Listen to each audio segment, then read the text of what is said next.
Hello Haldwani के सभी श्रोताओं को मेरा प्यार भरा नमस्कार।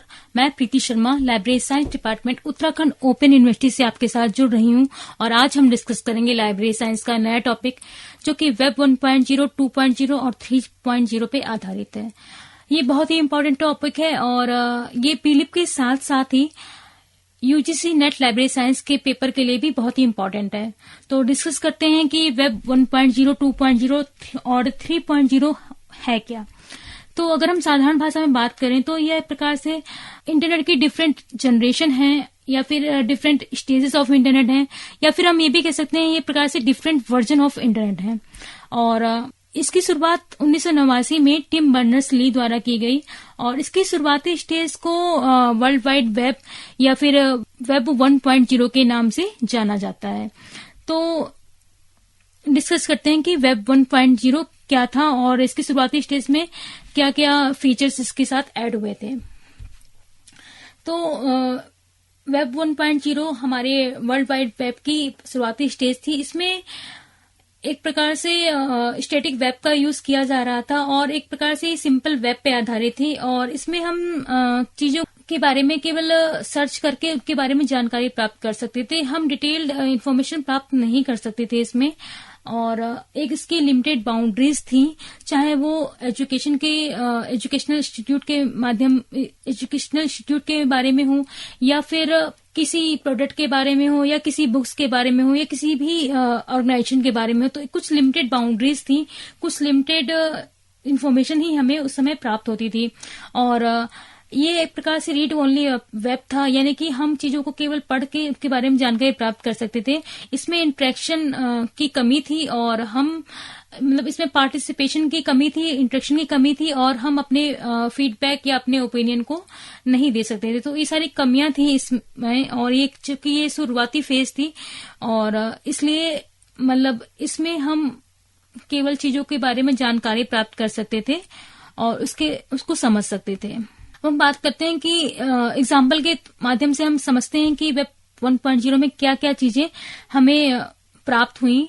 तो इसमें सिंपल वेबसाइट्स के माध्यम से हम चीजों को बारे में जानकारी प्राप्त कर सकते थे, चाहे वो एजुकेशनल वेबसाइट्स हों, सोशल वेबसाइट्स हों या फिर कॉमर्शियल वेबसाइट्स हों। तो ये प्रकार से किसी प्रोडक्ट के बारे में हम सिंपल वेबसाइट पे उसके जाके उसके बारे में जानकारी प्राप्त कर सकते थे, लेकिन वहां पर हम डिटेल्ड इन्फॉर्मेशन प्राप्त नहीं कर सकते थे। सपोज दैट हमें जैसे कि आज हम ये पता कर लेते हैं घर बैठे कि हमें ये प्रोडक्ट यहाँ पे अवेलेबल है या नहीं है, तो ये सारी चीजें उस समय अवेलेबल नहीं थी।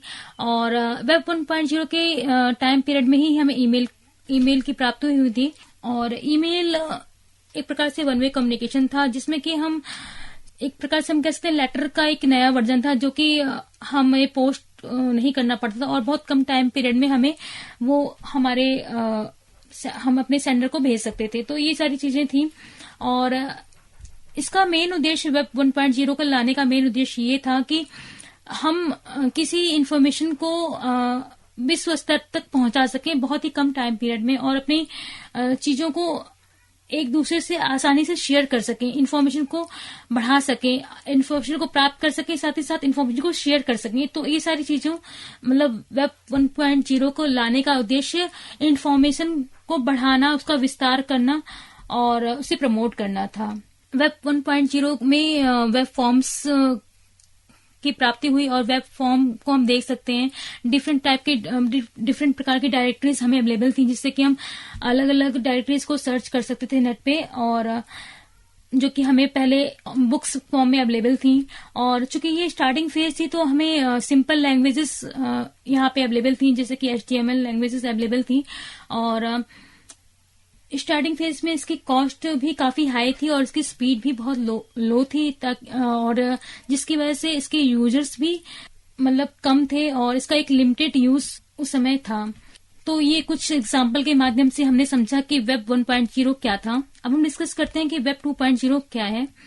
तो वेब 2.0 एक प्रकार से वेब 1.0 का ही एक एडवांस वर्जन है और इस वेब 2.0 की जो टर्म है उसे टिम ओरियली मीडिया द्वारा 2004 में क्वाइन किया गया था।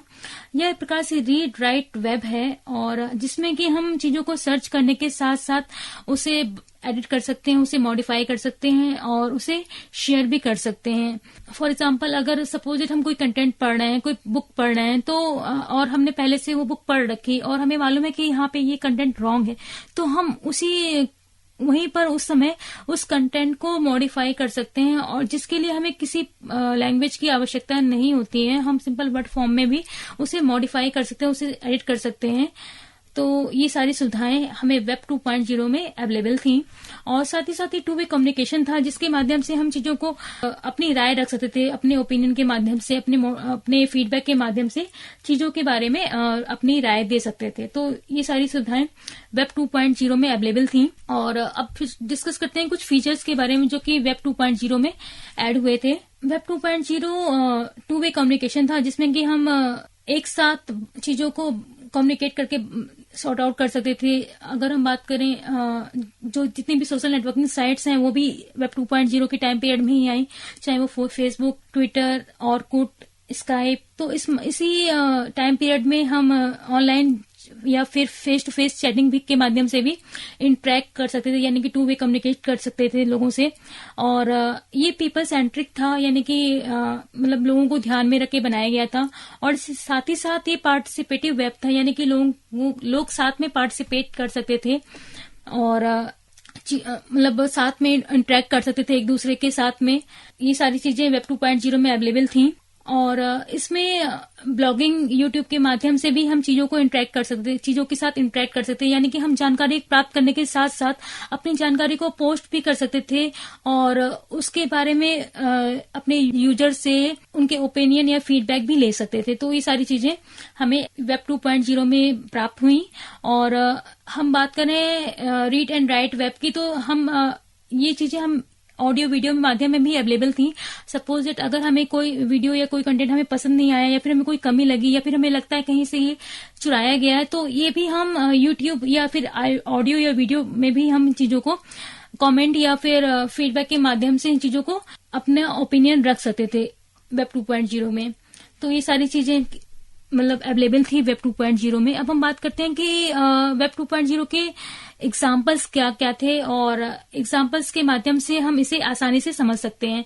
तो वेब 2.0 में हमें डायनेमिक वेब विकीज की प्राप्ति हुई, मतलब कि जो हमारा विकिपीडिया था वो काफी डेवलप हो चुका था। इसमें हाइपरलिंक की अवेलेबल थी, जिससे कि हम एक चीज, अगर हमें कोई चीज समझ नहीं आ रही तो वहां पे हम हाइपरलिंक के थ्रू उस पर्टिकुलर वर्ड को या कीवर्ड को सर्च कर सकते हैं ताकि हम उसको अच्छे से समझ सकें। तो ये सारी चीजें अवेलेबल थी वेब 2.0 में। साथ ही साथ इसमें RSS फीड की भी सुविधा अवेलेबल थी, जिसे हम रियली सिंपल सिंडिकेशन कहते हैं। यह प्रकार से अगर हम सिंपल भाषा में समझना चाहें तो हम जनरली यूट्यूब के चैनल्स या फिर कोई चैनल्स देखते हैं तो हमें जनरली सब्सक्रिप्शन का ऑप्शन आता है और अगर हम उसे सब्सक्राइब कर लेते हैं तो उस चैनल पे अगर फ्यूचर में कोई वीडियो अपलोड होता है तो हमारे पास नोटिफिकेशन आता है और उस नोटिफिकेशन के माध्यम से हमें ये मालूम चल जाता है कि हाँ, इस चैनल पे ये वीडियो अपलोड हुआ है और हम उस नोटिफिकेशन के माध्यम से हमें मालूम चलता है कि इस चैनल पे ये वीडियो अपलोड हुआ है और हम उस वीडियो को देख सकते हैं। तो ये एक प्रकार से अपडेशन का एक बहुत ही अच्छा तरीका है जो कि वेब 2.0 की देन है। और वेब 2.0 में ही सोशल नेटवर्किंग साइट्स जैसे कि मैंने अभी बताया, फेसबुक, ट्विटर, इंस्टाग्राम और ऑरकुट और जो स्काइप, माई स्पेस, ये सारी सोशल नेटवर्किंग साइट्स का भी उद्भव वेब 2.0 में ही हुआ है। और साथ ही साथ ब्लॉगिंग, माइक्रो ब्लॉगिंग भी वेब 2.0 के टाइम पीरियड में ही आया, जिसके माध्यम से हम मतलब अपनी एजुकेशनल वीडियो को भी अपलोड कर सकते हैं। साथ ही साथ एजुकेशन पोस्ट को भी मतलब पोस्ट कर सकते हैं और हम कुछ अपने हॉबीज या अपने इंटरेस्ट को भी ब्लॉग पे पोस्ट कर सकते हैं। तो ये सारी चीजें हम मतलब ब्लॉगिंग के माध्यम से शेयर कर सकते हैं।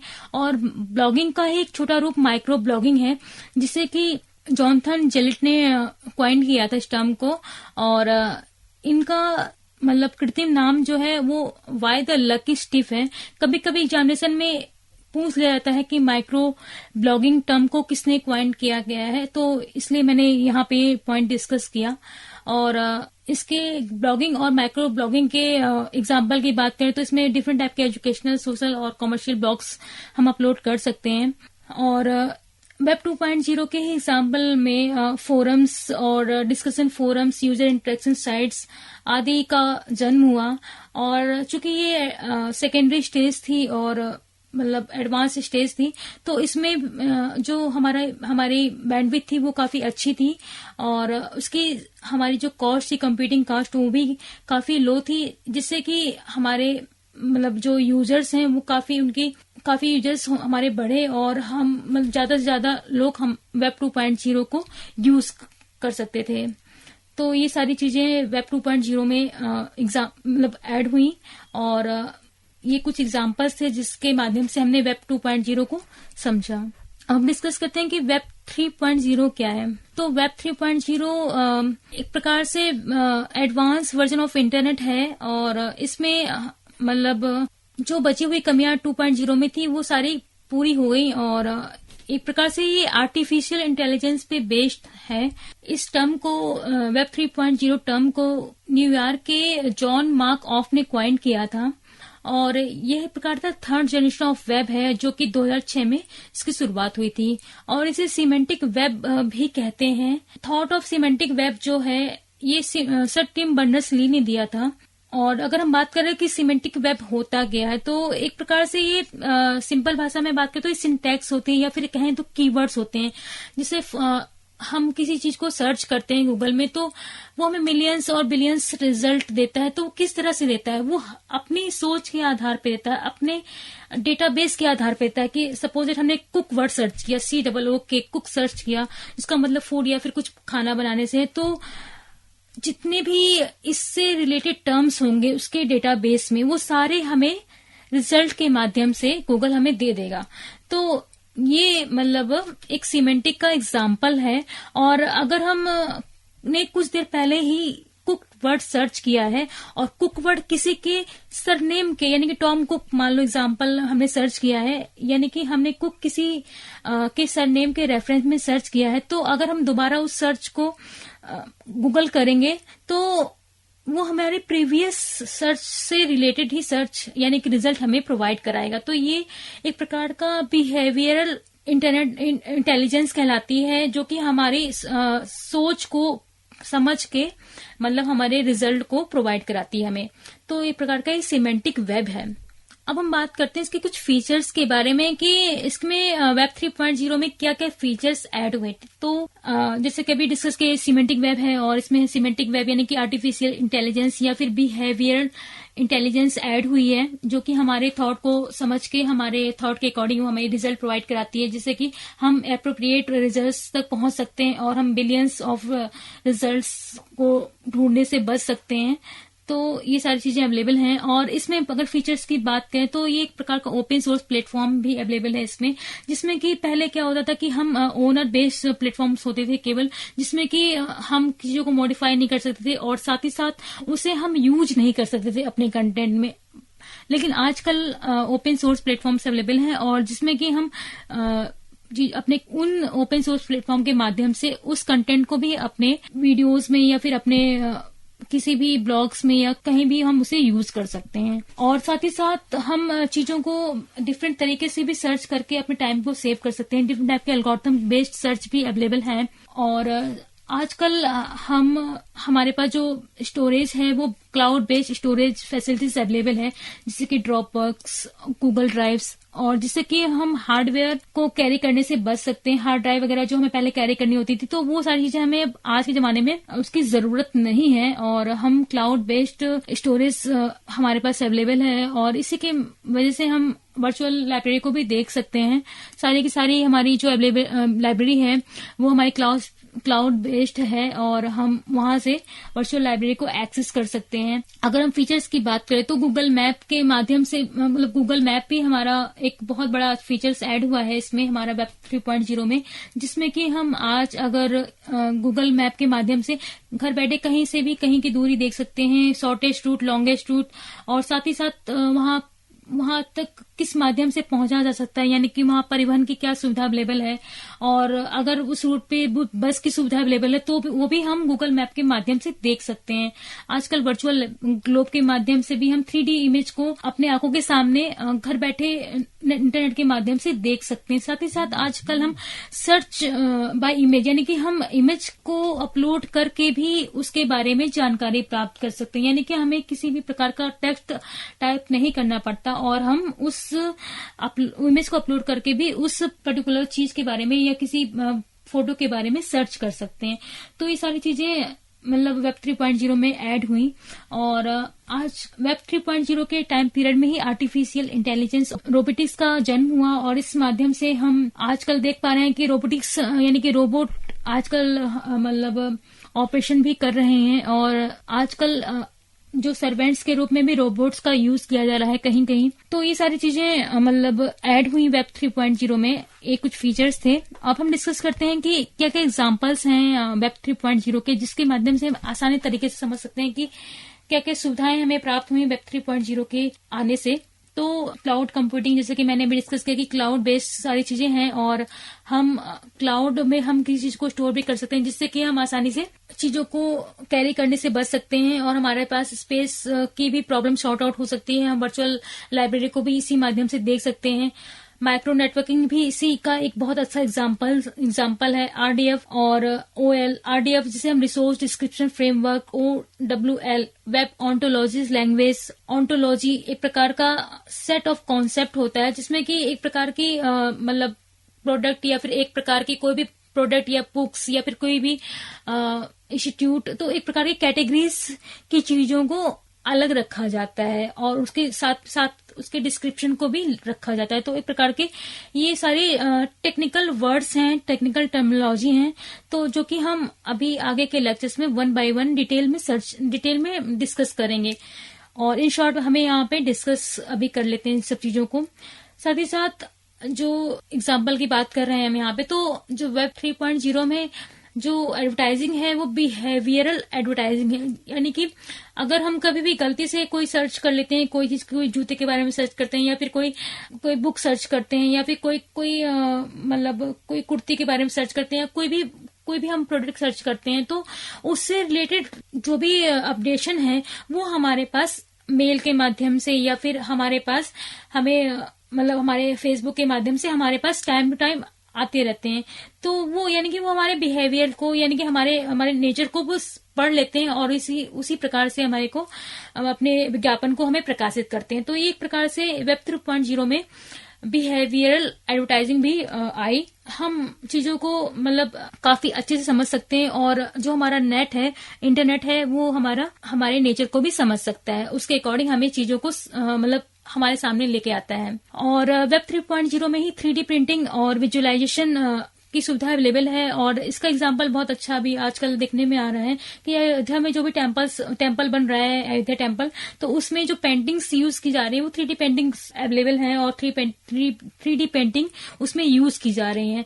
और वेब 3.0 की वजह से ही हम वर्चुअल ग्लोब के माध्यम से 3D मतलब जो हमारा ग्लोब का 3D व्यू हम देख सकते हैं। तो ये कुछ एग्जाम्पल्स थे, और एक एग्जाम्पल्स मैं भी यहाँ पर ऐड करना चाहूंगी, गूगल असिस्टेंट। मतलब कि आजकल वेब 3.0 की वजह से ही हम कह सकते हैं कि हम जो हमारे असिस्टेंट होते थे उनकी हमें जरूरत नहीं पड़ रही, और उसकी जगह हम गूगल असिस्टेंट को भी काम में ले सकते हैं, जो कि हमारे पूरी रूटीन को हमें बताता है टाइम टू टाइम, और हमें अपडेट करता है कि हम उसमें सब कुछ सेट कर देते हैं कि हमारी क्या क्या रूटीन है, क्या क्या हमारी मीटिंग्स टाइमिंग है, और वो हमें टाइम टू टाइम हमें अपडेट करता है कि हाँ हमारी 1 घंटे पहले मीटिंग है, 1 घंटे बाद हमारा वर्कशॉप है। तो सारी चीजें हमें टाइम टू टाइम अपडेट करता है। फॉर एग्जाम्पल अगर हम बात करें जूम क्लासेस की या फिर गूगल क्लासेस की, तो हमें अगर हम जूम क्लास ऑर्गेनाइज करते हैं तो हमें 1 घंटे पहले, 2 घंटे पहले अपडेशन आता है कि हाँ हमारी क्लास स्टार्ट होने वाली है। तो ये सारी चीजें हमें वेब 3.0 के माध्यम से ही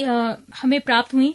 तो ये चीजें हम देख सकते हैं वेब 3.0 की वजह से ही। तो आज हमने डिस्कस किया वेब 1.0, 2.0 और 3.0, और ये बहुत ही इंपॉर्टेंट टॉपिक है जैसा कि अभी हमने डिस्कस किया। और इसमें डिफरेंट तरह से क्वेश्चंस पूछे जाते हैं कि आर्टिफिशियल इंटेलिजेंस किस जनरेशन में आई या वेब 1.0 में आई या 2.0 में या 3.0 में, इस तरह से क्वेश्चन पूछ लिया जाता है। वोंटोलॉजी, फॉक्सोनॉमी और टेक्सोनॉमी जो कीवर्ड्स हैं वो किस जनरेशन में ऐड हुए, या फिर वेब 2.0 टर्म किसने क्वाइन किया। तो इस तरह के क्वेश्चंस जनरली आप किसी भी कॉम्पिटिशन्स के पेपर में देख सकते हैं जो कि लाइब्रेरी साइंस के अंदर आता है। और इस टॉपिक से कम 1 से 2 क्वेश्चन या फिर कहीं 2 से 3 क्वेश्चन भी नेट के पेपर में आप देख सकते हैं। तो ये बहुत ही इंपॉर्टेंट टॉपिक है और इस सीरीज को हम लोग कंटिन्यू करेंगे और नेक्स्ट लेक्चर में हम सिमेंटिक वेब को डिस्कस करते हैं। तब तक के लिए बहुत बहुत धन्यवाद। मिलते हैं नेक्स्ट लेक्चर में।